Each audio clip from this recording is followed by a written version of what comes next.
I received permission to share an episode I recorded with my friends Sarah Hamlin and Amanda Demora of Essential Dental Services.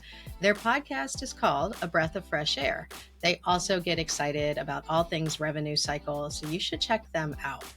This episode was a lot of fun, not just because it was friends, but because they asked me questions about the future of dental billing and insurance. These are all questions that have come across my email inbox and when I'm with you all in classes. And as you can imagine, we had a lot of fun talking about these topics. Will we all be medical billing? How nutty is network leasing going to become? And this was serious, but also something that needs to be discussed. Will administrative burden be the slow death of the independent dental practice? We'll see, right? You're going to have to tune in to find out what I thought about it and what they thought about it. And this one is for you. Those of you who are in the claim trenches every day, you're really going to love this episode. I do hope that it's helpful.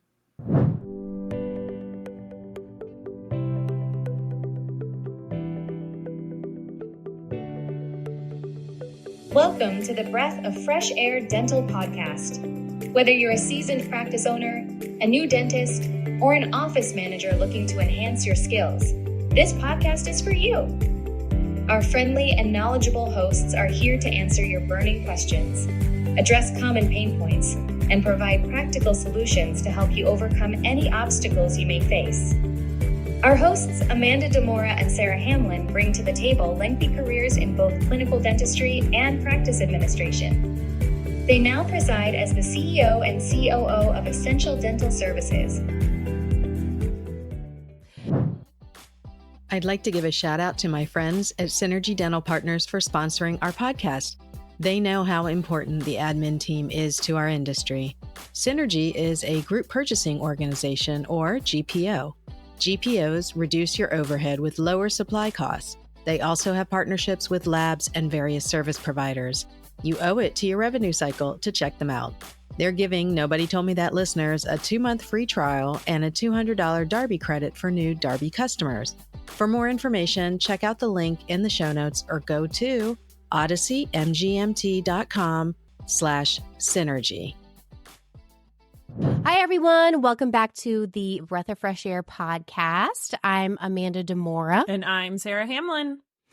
And today is a very special episode because not only is it our first guest episode, we're what I like to call bringing the fire with our first guest, who is the one and only Teresa Duncan. Teresa... I'm going to give a brief bio of Teresa, but I'll be honest, this does not do her much justice. With over 20 years of healthcare experience, Teresa addresses topics such as insurance coding, office manager training, and patient conversations. Her memberships include the National Speakers Association and the National Association of Dental Plans. She's been named one of the top 25 women in dentistry and is the author of Moving Your Patients to Yes, Easy Insurance Conversations, as well as a contributing author to the ADA's annual CDT Companion Guide. Her podcasts, Nobody Told Me That and Chew on This, provide regular coding and management updates. Teresa received her master's degree in healthcare management. So without further ado, welcome to the podcast, Teresa. We're so excited to have you. I'm excited to be here. You girls are awesome. You're rocking it out there with this podcast. I enjoy it. And it's nice to be on here, even though that really does need to be trimmed, right? That whole bio. That just went on and on and on. Sarah, were you just like, oh my God? No, I was thinking about how much you must love hearing all about yourself and your accolades every time you go anywhere or do anything. No, because when you read all the things I'm a member of, that means that I write like membership checks, and I don't like that. Like that's what that makes me think of. Like, Yep. She's seeing dollar signs as her bio is being read. True revenue cycle. That's it. Yes. I hate ever introducing myself. I do not like to do that. And then, of course, when people are reading your bio, you're just sitting there like hiding behind a piece of paper. That's what I want to do. just how it goes. But it's been a long time. I mean, I know it said 20 years, but it's probably closer to 30 years. I just need to own it. Like I used to hate saying that, but I just need to own it. It's been like 30 years. So I've seen a lot of changes. So I guess it should be sort of long, because if it wasn't, then that would mean something totally different after being in the biz for 30 years. So I guess I should be happy. Yeah, exactly. So we're calling today's episode The Future of Dental Billing. Teresa Duncan looks into her crystal ball, which I love. As dental billers, we should always be looking towards the future and anticipating the next steps.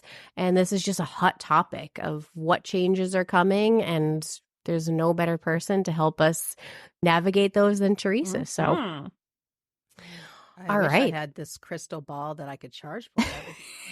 But the crystal ball gets kind of foggy after a while, or at every little bit, because there's so many changes coming down the pike. I mean, I depend on people like you and some of the other dental billers to keep me updated on a lot of what they're seeing on the ground. But from what I see coming down the pike medically and public health wise, like I just think there's going to be a lot of changes in the next 5 years. And I'm looking forward to passing the baton on to people to keep that going. But yeah, I can kind of give you an idea of what's going on. So what do you guys think is the biggest pain point coming up? And let's see if you and I have the same idea in mind. I kind of threw this on you guys, right? Yeah. So wait a second. We are supposed to be asking the questions, but no, that actually that brings us right to the first one, which was talking about the 2024 claim form and what you kind of foresee maybe with future claim forms. Because you and I were actually just talking about this, Teresa, but I'd love to see more info boxes on there than just kind of like last SRP date, right? So yeah, I mean, theoretically, that would be fantastic, because then you wouldn't have to fill in so much with the narratives or not narratives, but the clinical notes.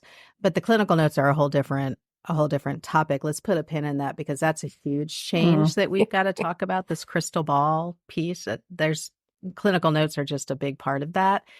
But as far as the claim form goes, if we were to submit everything by paper, then yeah, the idea of having more boxes would make a lot more sense, because we could then, the carriers could then scan the information like a PDF scanning the text and all of that. But the reality is most of us submit our claims electronically. And that's what all of us want to do. We want to submit our claims electronically because it speeds up the revenue cycle. Submit fast, get paid fast. That's how it's supposed to work. So the issue becomes when you start adding on boxes to the claim form, if the corresponding data fields, what we call EDI, electronic data interchange, if those fields do not correspond to the new boxes, then the carriers and the clearinghouses are like, well, what do we do with this information?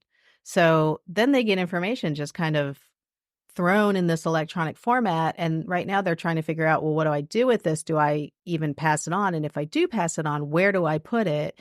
Box 35 is the obvious place to put it, but what if you already put something in box 35? Is it then appended to the end of that, or does it wipe out what was in box 35? And, I can't say what each carrier is doing because I haven't tracked it, but they're doing one or the other, or the clearinghouses are doing one or the other. And so anecdotally, I do feel like there's been a lot more rejections this year, just from what I'm hearing in classes and what I'm seeing online. I feel like there's been more rejections this year. And I can't figure out a way to say, well, was it an SRP claim? Because then or the 4910 claim, because then that box would have been filled out, the SRP box. I can't ask, was it a locum tenens? There's just no way for me to survey that. So I can offer nothing but anecdotes in this. Like, I mean, that's why I lean on you guys. You guys tell me, are you seeing an uptick in rejected claims? Not that I've heard from our account managers, but I think this whole thing, the whole process makes me so frustrated, and it makes me frustrated from the clinical standpoint or the in-office standpoint, because it's like we have these office managers and these doctors out there who are trying to do the right thing. They're trying to follow the rules that are put out there to use the new claim form. They're trying to be ahead of the game. And then what does that get them? Just more problems down the pipe. Like, it's just such a bummer that it's not a little bit more streamlined so that everybody can implement it all at once and actually have it go well. But I mean, I guess that's just kind of how these things go. Well, unfortunately, there's got to be some catch up. I mean, I'm not going to say that this was thrown on the carriers, but they didn't have a ton of heads up. And so they're all on the back end trying to scramble and get the corresponding fields to match up. But another step that everyone has to take, the ADA and the carriers, is that there's a system for this, and there's an EDI standard. I don't want to get too in the fields, but you actually had to appeal to a higher power, I want to call it a higher organization than the ADA and the carriers, to make those fields standard on the claim form so that it does flow through the EDI, and that we're just not there yet. And so, people ask me all the time, should I just switch over to 24? And if you want to, you can. Just know that, just keep an eye out for this. But I don't know if I would dive headfirst into it if I wasn't being pushed to it just yet. I don't know. Did you guys, whenever you were in practice, did you guys wait on any updates from any of your software just to see if there were any bugs? I kind of feel like absolutely, right. I feel like we're in the bug stage right now with it, and maybe in 2 months my answer will be totally different. Yeah. I talk a lot about how I love EagleSoft, but it's funny because with EagleSoft, I kind of just always relied on Andre Sheridan. He's like, do not download the newest version yet. And that is what I followed. So, yeah. And speaking of EagleSoft, I mean, they won't even be ready for the 2024 claim form until they're hoping the summer. So, which is kind of a bummer because we actually have a client who's going on maternity leave. She's a dentist and is having some locum tenens dentists come in, and it would have been a perfect time to use that claim form.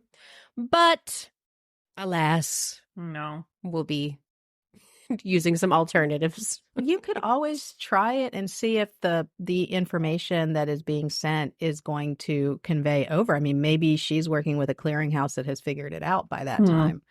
So you could always try it, and then if it doesn't work, then switch it back. I mean, there's nothing saying you can't go back to the 2019 claim form. And I know ADA hates me saying this, but I mean, I got to do what's right for everybody else out there. And you asked in the setup, what about how often are we going to have these? So yeah, what was it? It was 2008, then it was 2012, and then it was 2019. Yep. And then 2024. So it's kind of, I don't know. I don't like it. It's shortening. Yes, it is getting shorter. It's getting shorter. And the CDT code book, I don't know if you guys are so young, you probably don't remember, but the CDT code book got updated whenever. And then it was every 3 years. And then, maybe we'll do 2 years. And now it's yearly.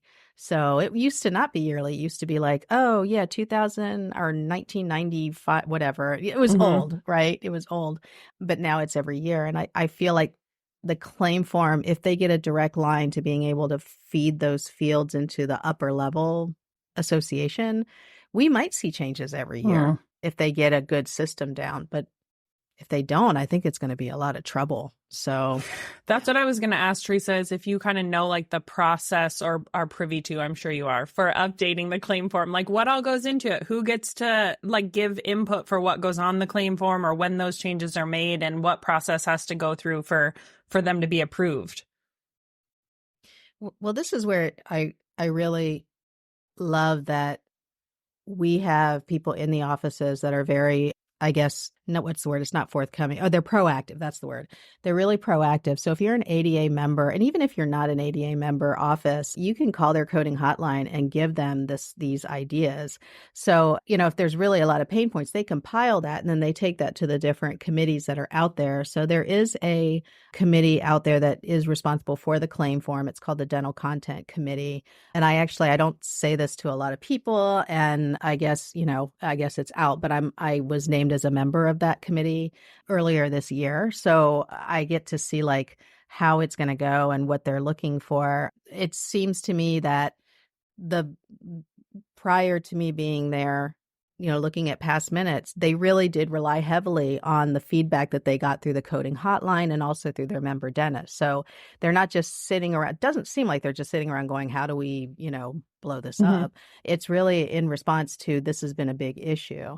And locum tenens has been a huge issue for the ADA. They put on a webinar last year about it because the amount of questions that they're getting have just been over the top. I think the next thing they're going to address, which my committee would have nothing to do with, is how to interpret non-covered services laws. I think they really need to wrap their arms around that, because this is a huge area of, I don't want to call it unethical billing, but misinformed billing is a really good word for that. Yeah. So hopefully that's, but it is, any of the billers that are on here, if you see that you're having these issues, encourage your clients to talk to the ADA and to file reports, call the hotline, because they have to log everything. And then at the end of the year, they really take a look at, what was the biggest pain point. And if one emerges, then they pay attention to that and throw together, a webinar or something like that. So the ADA isn't as unresponsive as a lot of people think they are.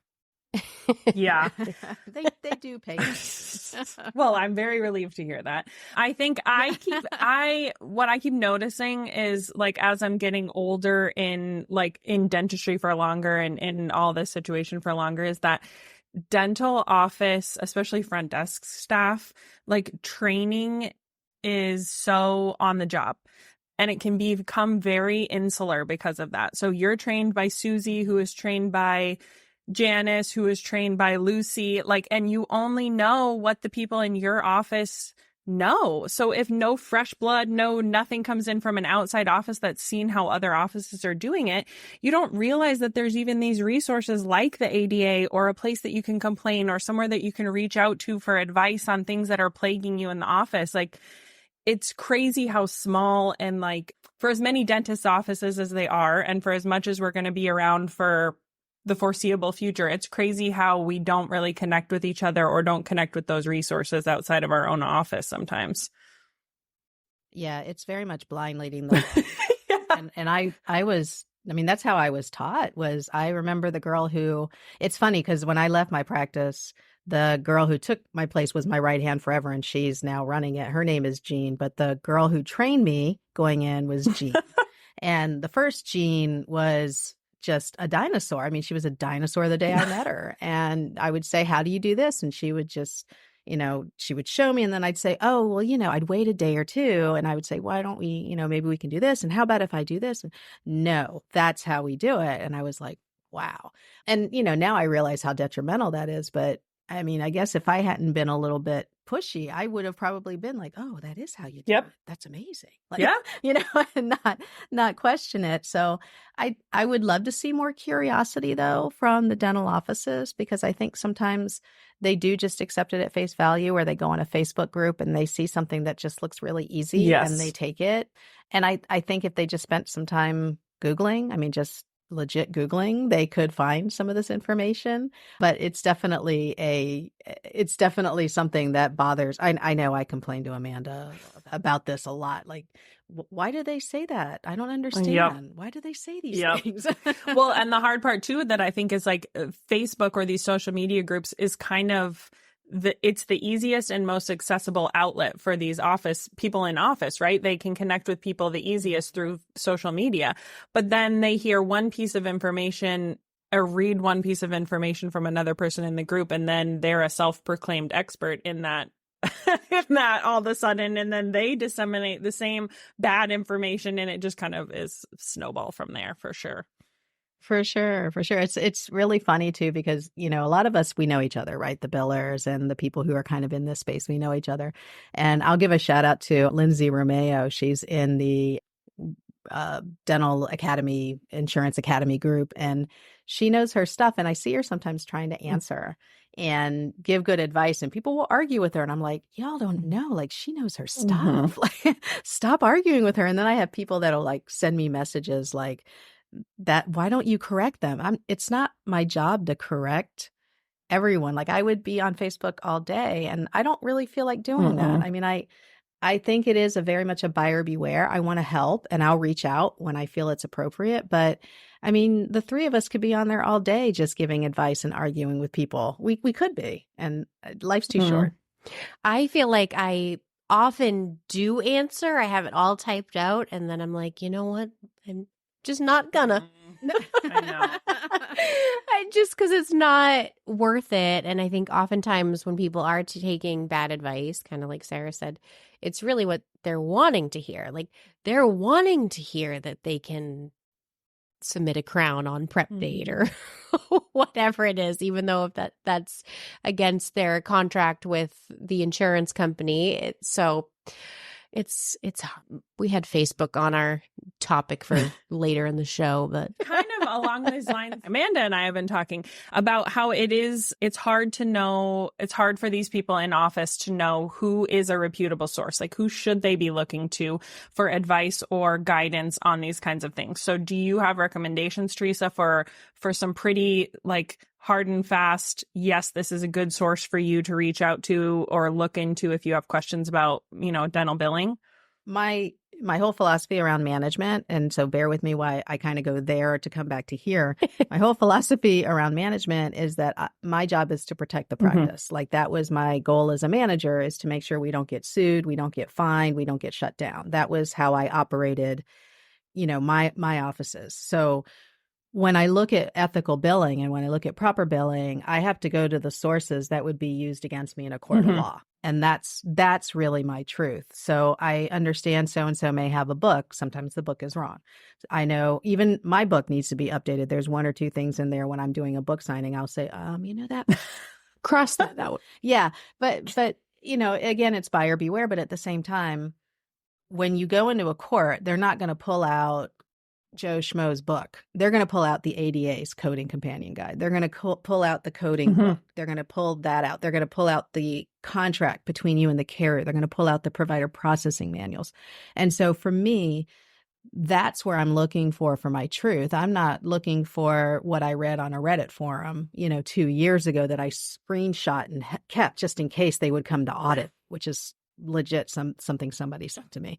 So I will not survive in a court of law. And I would never want my doctor to walk into a court with that kind of information. So if I'm able to defend the billing that I'm doing, if I'm able to point to the contract and say, by our contract, this says this, then I'm going to sleep at night knowing my doctor's not going to get, railroaded. But that being said, the three of us did not wake up one day and realize that we knew how to read dental contracts. It took a lot of dental contracting. We had to take a look at a couple. We had to see what they meant. I mean, I took classes on medical contract interpretation. My graduate degree is in healthcare policy and management. So I started out reading medical contract and hospital policies, and those are complex. I mean, honestly, dental contracts are pretty easy withstanding, but I also took a lot of classes, malpractice attorney classes. So I would say to any of you billers out there, because you are responsible. I mean, that's why if you're doing any independent billing, like you two ladies, you need to have business insurance. You have to have liability insurance, errors and omissions, because if you advise them to do something, they go to court. You are in deep, deep hot water.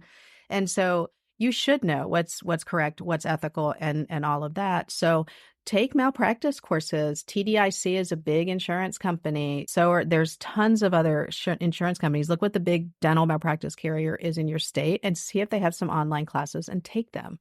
And there's all sorts of classes that Medicare, CMS.gov gives on billing. Take those. If you're doing any medical billing, for crying out loud, don't think that you can just wing it. They will come after you, and it's what they call treble damages, which is triple damages. And I don't know about you, but I don't have a lot of money laying around that I can just pay fines from, Right. I don't want to. Right. So I guess long answer is, what can you use to defend yourself is, to me, what the truth is. Yeah. And I think that most offices that I have worked in anyway, are like, oh, we're so small that nobody would ever come after us for anything. So they don't realize like the ramifications of the things that they're doing or what they could get in trouble for, I don't think. No, they don't. And, when they assess fines, I've heard that exactly, but one of the largest fines that United Concordia handed out was like, I think $200,000 or $300,000, and it was nothing but x-rays.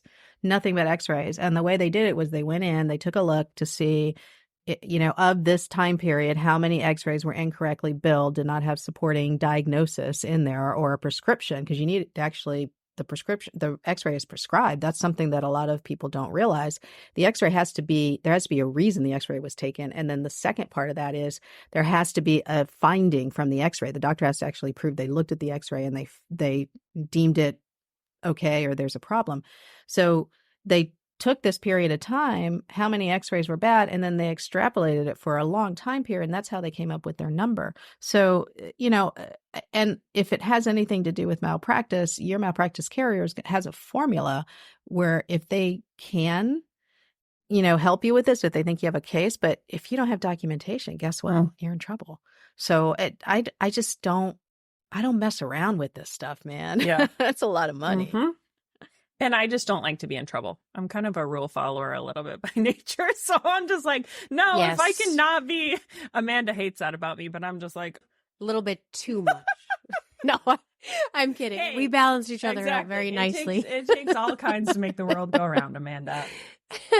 Of two friends, there's always one that's doing the bailing out and one that is getting bailed out. So I think I can see how that's what's going. on here. Yeah. Oh, man. All right. So next, speaking of Facebook, one thing I've been seeing on Facebook a ton is a post that's something to the tune of, we're going to have to start using diagnosis codes this year. And where do I start?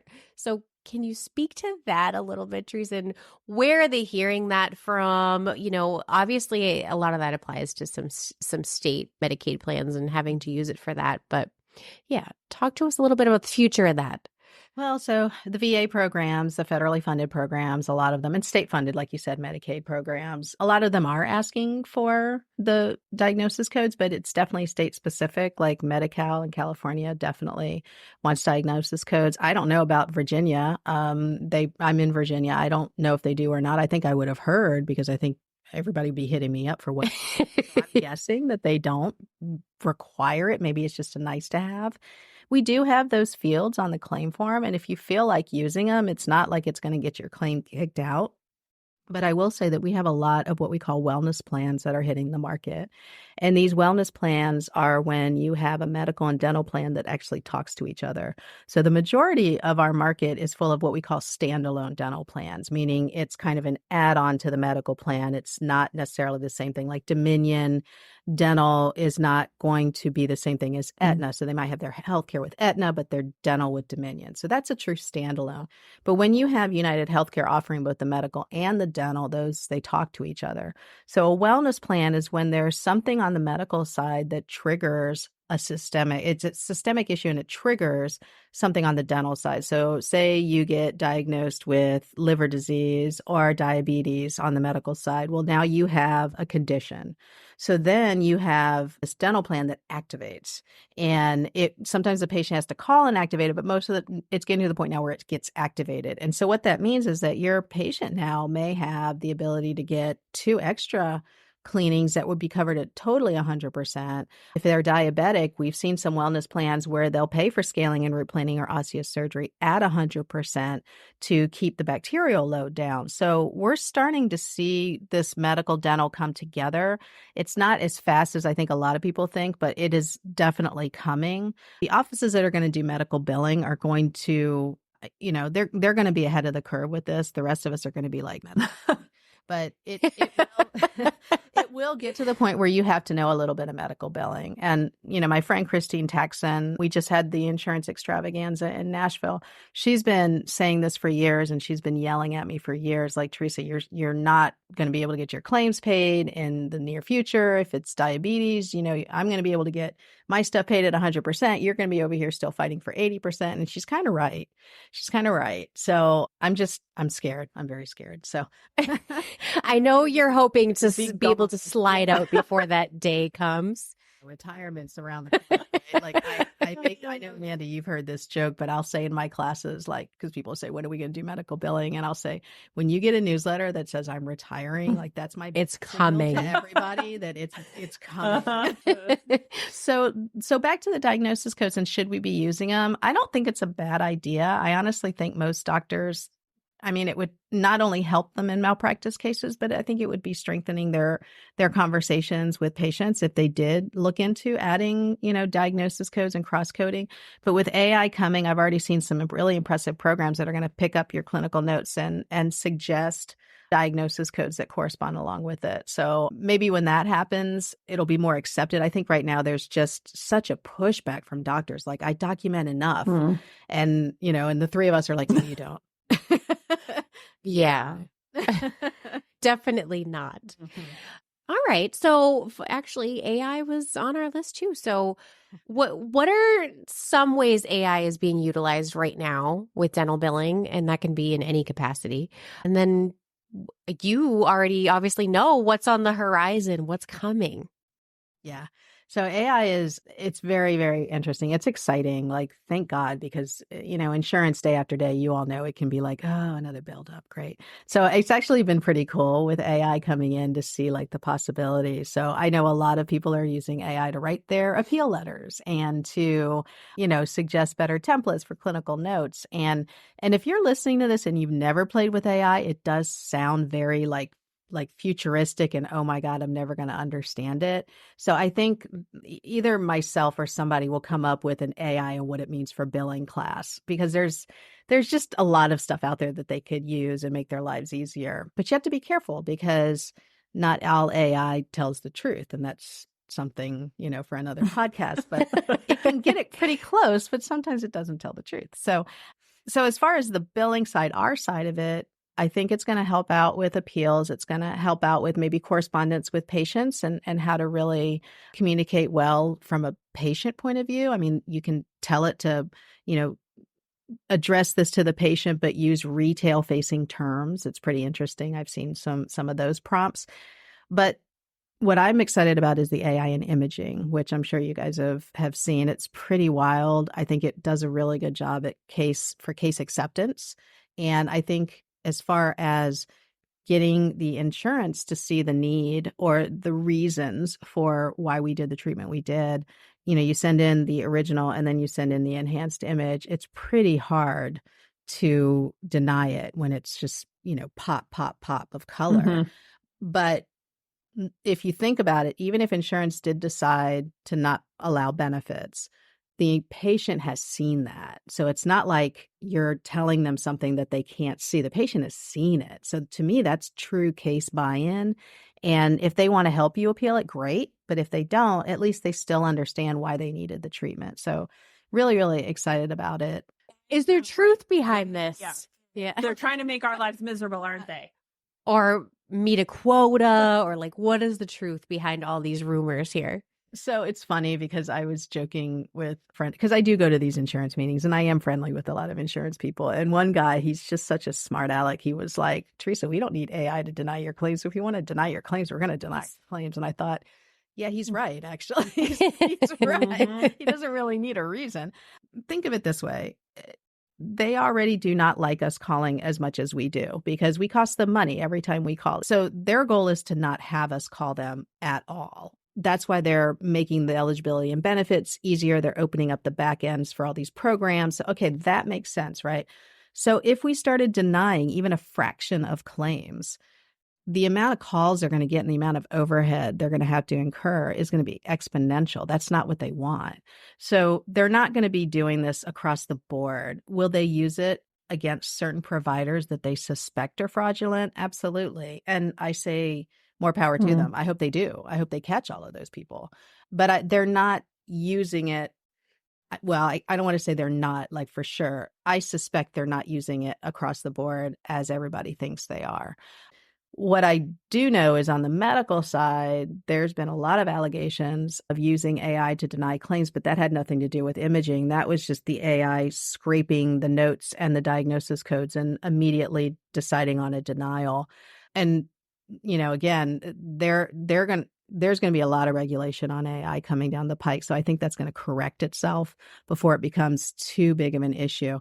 But I mean, let's be honest. If they want to deny our claims, they can look at any claim that has terrible documentation, an x-ray with an open bite, no clinical notes. They don't need AI. We do a good job of not sending in great documentation ourselves. Oh, we shoot ourselves in the foot enough as it is. I know. Ugh. Yeah. I mean, if anything, I think that the AI that's coming that can help us write our notes and can really give us good images, I think that's only going to, whoever is using AI further, upstream is going to win on this. So I think that's us.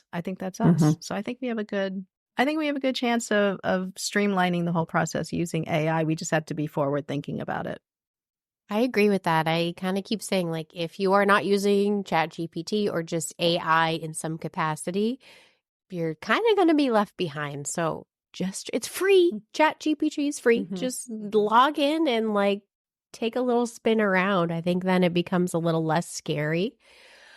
I believe Vine just kind of launched their AI that's auto pulling the images into the claim, right? Mhm. Yep. Very And then it gives exciting. you like a heads up of this is probably the best X-ray. Yes. This is a good diagnostic X-ray. So cool. Mhm. It's very cool. It's very cool. But I just also, I worry too, and this is the big thing with AI, not just with dental, but we're going to have a ton of people who don't know how to actually look at things. Yeah. They're going to trust the computer. Yeah. And this is a big deal on the medical side in medical schools. This is a really big deal because they're starting to basically be told. If you look at radiology, a lot of times these doctors coming up are like, okay, we're being told this, and this, and they start to look. They're not looking at an X-ray and looking at the graininess itself. Like they're being told where to look. And is that going to be dentistry soon? Maybe. Yeah. Just a reminder to check out the companies who support the show. My friends at Synergy Dental Partners are offering 2 free months to try out their lower prices for labs, supplies, and select software services. To sign up, visit odysseymgmt.com/synergy, and the link is also in the show notes. I was thinking that too, because I think a struggle these days with front desk staff is not many of them have, well, I shouldn't say not many, but many of them don't have a clinical background. They can't really read x-rays. They don't know what x-ray goes with the claim. And I was thinking, well, now they're never going to have to learn. And I don't know if that is always a positive, but we'll see.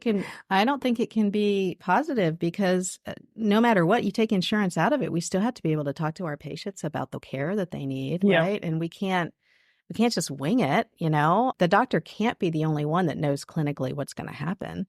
That's a recipe for a disaster. But it's funny, on another podcast that I hosted on my December podcast, I had Kevin Henry and I had Andrew Johnston on. And Andrew is a really well-known hygienist, and Kevin Henry is editor of Dr. Bicuspid. And we were talking about, will AI replace our office team members? And they're all worried about assisting, they're all worried about hygienists, but it's us that's going to be replaced. So that's what I think too.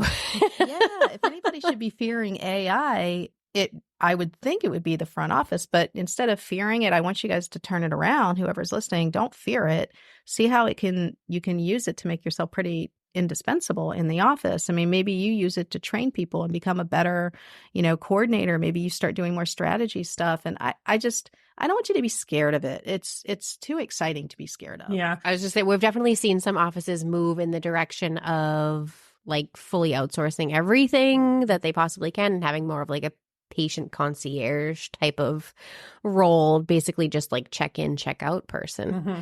So that's the beginning of it. I was going to say, I think my approach would be, I'm going to use AI to the max, and I'm going to figure out what its limitations are and where it cannot succeed. And that's the spot that I'm going to fill.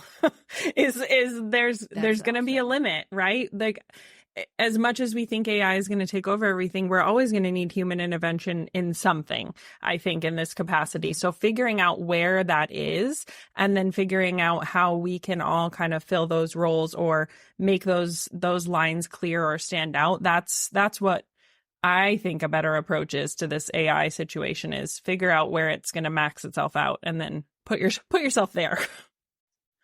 Yeah. I mean, whoever is telling the AI how to do AI things is going to be the person, right? I mean, because, gosh, I hope it doesn't become Skynet, but until that happens, somebody has to be able to feed the prompts. I mean, and Sarah, you got it right. If it's you're very valuable. Yep. And yeah, I'm excited. I am excited. I just think I've been through too much technology in dentistry for anything to scare me at this point. Besides medical. Even Teresa has her limits. Are you guys hearing a lot of people saying, can you teach me medical billing? What's going on with medical billing? Is that something you guys? I haven't heard so much from the account managers, but I just was on a call this morning with a potential client who was asking me if we do medical billing because they wanted help with it, which I think that is a very common request is at the office level. They're like, I don't know what to do with this. My friend Des doesn't know what to do with this. Help me, please. Yeah. And somebody's going to capitalize on that. There's already some people who are really good at it. Mm-hmm. So any billers that are listening, and you too, I mean, if that's something to add into the portfolio, you're going to get a steady stream of people just referring because they ask each other. Like when you go to a sleep apnea conference, people who are doing it well are going to share who's helping them. And the same thing in oral surgery. So it's very much a pretty self-sufficient referral business, honestly.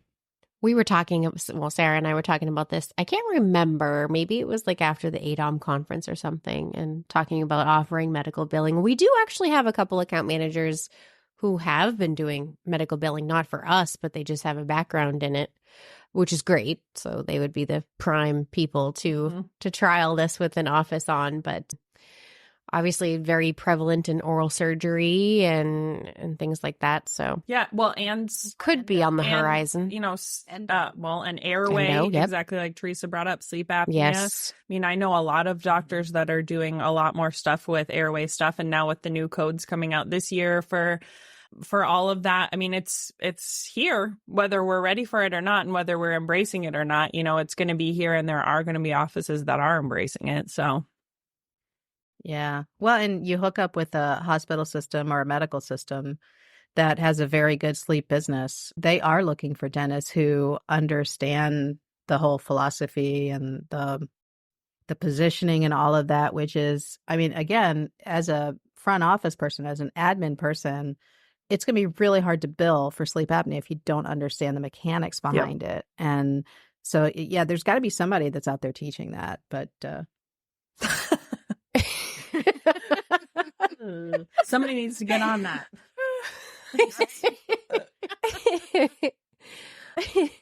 All right. Well, I see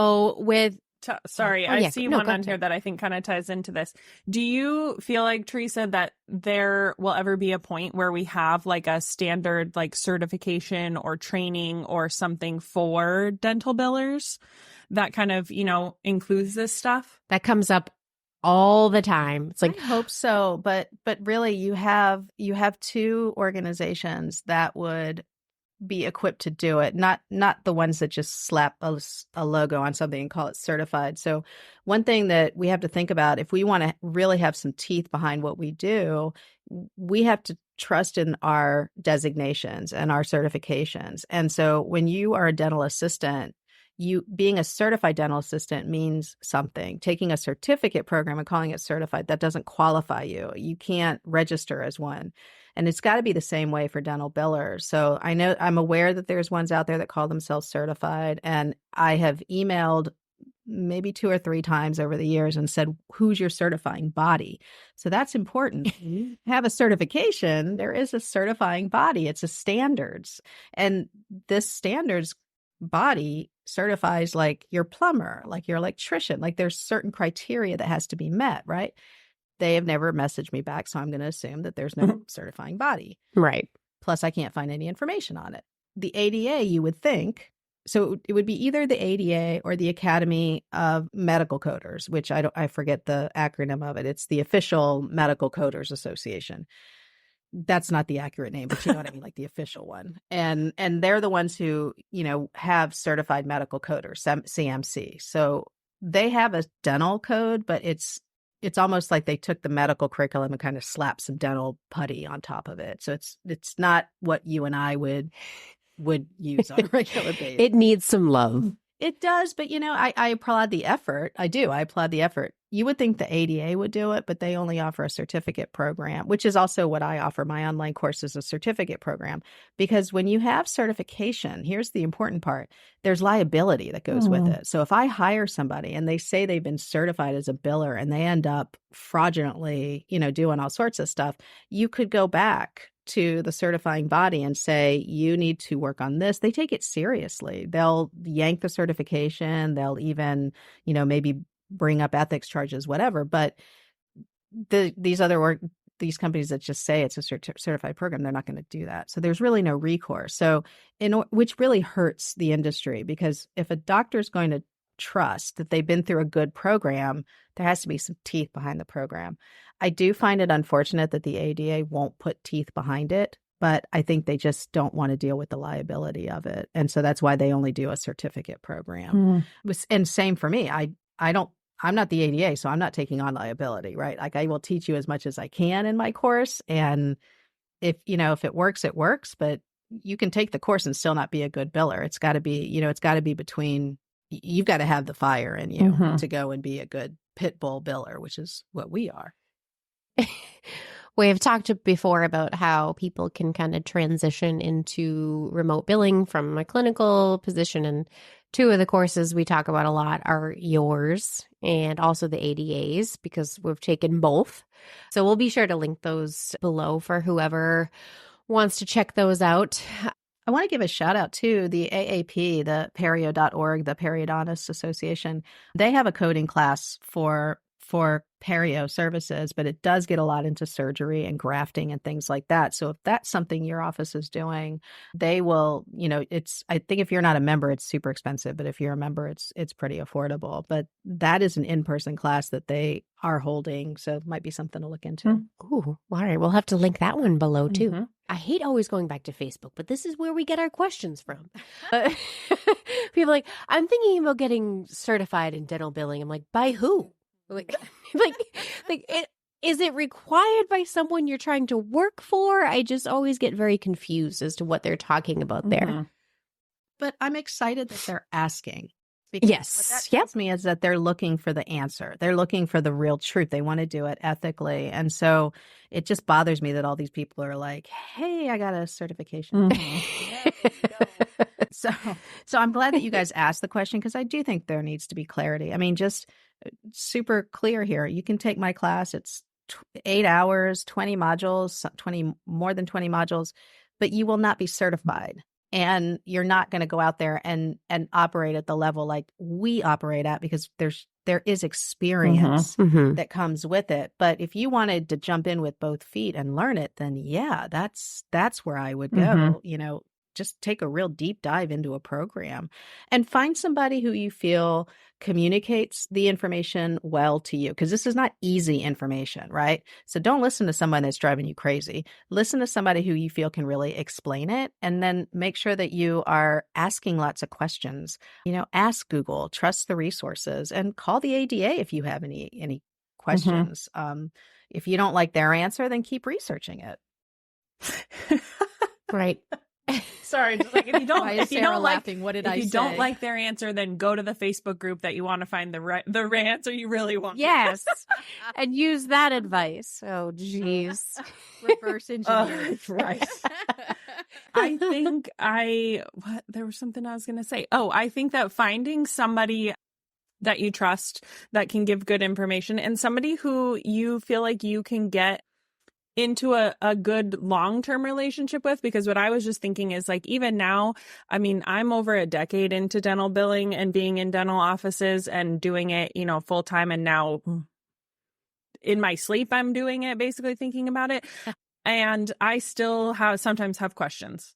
And I'm just like, to have somebody who is a friend, somebody who's doing this day to day, who's also still working in office, who's, seeing it, whatever, that you can reach out to, or a good group of people, ADOM with the forums that they have, other people in your same situation to be able to reach out to and say, hey, what do we do for this? Or this really weird situation happened. Can somebody help me? I think being open to learning and remembering that even when you've been doing it for this long, you're still going to come across things that you might not know the answer to. It happens all the time. I mean, I have people I go to when yeah. So I definitely don't have all the answers. I certainly don't. What else do we got, Amanda? Any other burning questions you've got for Teresa? I see Amanda. She's like, yeah. Well, I'm like, what did we already cover? I guess I should have deleted the questions as we went along. But since what do you see the vitality of dental billing companies being in the future? Since we've talked about AI replacing our jobs and things like that, I'd love to get your take on that. So I think the eligibility and benefits piece is not going to be a moneymaker for these billing companies. I think that's going to be, it's almost like McDonald's like offering a $2 burger to get you in the lineup. Like you're going to lose money on that. And eligibility and benefits, I have a whole different thing on that. I think we're so crazy about it. We're crazed about eligibility and benefits. I think that's going to be a money loser for a lot of these billing companies. But what really makes me sad is a lot of mostly it's women starting up. They work from home and they think, oh, I can do this. And they don't realize it's much more work than they think. So the back end of the carriers and the clearinghouses are making it much easier to get that information. That piece is going to be fixed fast. I mean, just give it a year or two and we're going to be able to get that information. Getting it into the software is that's like the last mile. Like that's going to resolve itself over time. But getting eligibility and benefits is not going to be this big thing anymore. So I think if you're a company and that's what you're focusing on, I think you're going to find yourself in real trouble in about a year or so. There is always going to be money in cleanup because so many people screw up. That's just the truth. So many people screw up. They leave the practice. They don't know what to do. EFTs is like its own little engine of money generating, because how many offices have you run into where the EFT is just sitting there and it's not being reconciled? Like I see this all of the time. Yes. I'll get a doctor that's like, I've got $100,000 worth of EFTs just sitting there and nobody's reconciled them. And I'm like, oh, that means nobody's getting a bill from any dollar amounts and nothing. Your production your collections look awful. There's always going to be cleanup. So I think if you focus on cleanup, claims processing, and I want to say medical billing, the big image that comes through my crystal ball that makes me want to break it is that I think we are going to be part of the big medical engine, either when I retire or just after I retire. Honestly, it's coming. It's definitely coming. The medical organizations are taking a look at dentistry. There's still lots of profit margins in dentistry compared to medical. Private equity, as you know, is pouring into the industry. There's a lot of money to be made in dentistry. And does that mean marching us down the medical road? Yeah, I think it does. I think it does. Maybe it could hold off until after I retire. That's kind of what I'm hoping for. You guys are very young. I don't see that happening. Teresa thought I was 30 and I was very, I was feeling very good about that. You guys both look super young. So, yeah. I just love it. Well, thank you. We need to have Teresa and her compliments on every week, Amanda. What are we doing? Yes. Compliments by Teresa. It could be a whole little series we got going on. I agree with you there. So I think first thoughts for me when we're seeing like AI do payment posting and all of this crazy stuff is it was still spitting out this long list of errors for the human to go in and fix. Yep. And I think that is going to just be the way for quite some time. So you always are going to need a little bit of human touch. Thank the Lord that eligibility and benefits is getting better, because you're right. I agree. People go a little crazy with it. It's a pain point in the dental industry for sure. So it's got to be a huge drain on a billing company's resources. Well, I mean, and don't you think I can't see you guys making money? Right. And don't you think it's a huge drain also on the insurance company's resources? Like, think about when you're talking about money for phone calls. I mean, they have to just be bleeding money over people trying to get benefits, right? Oh, they hate us. Yes. They hate us. And it's not us. It's the companies that are set up overseas that have 50 to 60 questions per patient. Doesn't matter if it's a child or an adult, and they want the same information all the time. And here's what's interesting. I just talked to somebody who owns one of those companies, and I said, why don't you guys work on like hooking into the insurance company through the back end with the API or going with one of these companies? No, we get better information, and it costs me less money to pay this call center overseas. It pays me less money to call. It costs me less money to pay these people overseas than it does to pay for the interaction. the technology to go in. So even though he's acknowledging the technology is faster, it's not cheaper when you look at the cost of labor overseas. So yeah, we're the insurance companies hate. Yeah. They really do. I just guess I don't understand, and I guess I've never understood, like, these insurance companies, they have the plan document. They have all the information. Like, that's laid out. It's laid out from the beginning when this plan was, conceived at the conception of this beautiful little plan. Like, why is that not just somewhere where we can access it easier? I don't get it. And it's a lot of it is these silly little blocks, these electronic data fields. Like if it's set up where every one of those data fields could be transformed or transferred over to the clearinghouses, they would do it. That's why Principal has been able to give you good information. That's why United Concordia gives you 500 pages of information because they do have it all spelled out. But a lot of them, their legacy systems are ancient. Like Delta of California, MetLife, they're older technology system. Yeah. So, I mean, as you know, so I wish we could wave a magic wand and get that done. But right now, the best way of getting the real truth of an eligibility pull is to find out what the certificate of coverage is, a certificate of eligibility that the patient has. So now forget eligibility and benefits. The best information comes from the patient. We're like full circle. Yep. Like we totally skipped technology and now I'm like, hey, can I get that download from your HR portal? Yeah. Because that's what's going to Would you mind bringing in that 20-page piece of paper that you have?